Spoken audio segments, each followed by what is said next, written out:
Shake, Rattle, and Cold, readying the Webb telescope for launch. Presented by Science at NASA. The most sophisticated space science telescope ever constructed, the James Webb Space Telescope, JWST, is targeted to launch in October 2018. With a primary mirror 3 times as wide as the Hubble Space Telescope and a special sensitivity to penetrating infrared radiation, Webb will peer into the far reaches of the universe to reveal how the first stars and galaxies formed after the Big Bang. Stringent testing is underway to prove it can handle an earth-shaking takeoff and still capture the universe's first light while deeply ensconced in the hyper-cold of space. At NASA's Goddard Space Flight Center in Greenbelt, Maryland, engineers are testing Webb's science payload in special facilities simulating launch vibration and noise. Eric Smith is the JWST Program Director and Program Scientist. This is the most dynamically complex large telescope ever subjected to vibration tests by NASA. The telescope must deploy in a precisely synchronized sequence as the temperature drops to near absolute zero on its journey to L2.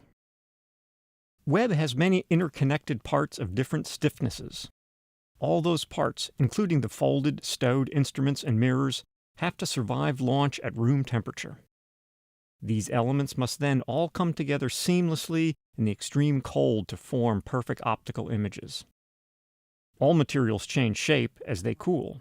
A flower blossom, a marshmallow, even some metals will shatter or break if hyperfrozen and dropped onto a hard surface or bent. All of Webb's components, once assembled, must cool and move in precisely the right way so that the ultra-fine optical tolerances are met when everything is cold.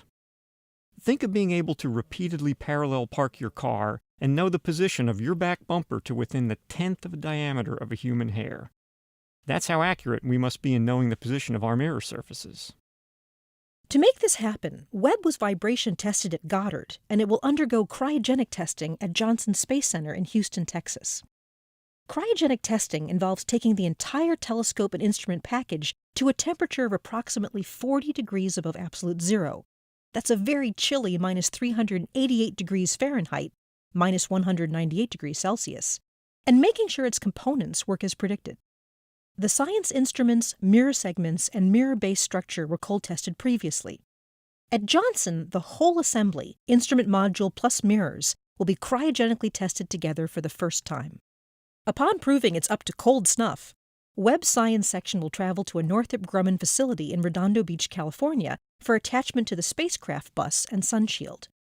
After further vibration and acoustic testing, it's off to French Guiana for a launch atop an Ariane 5 rocket.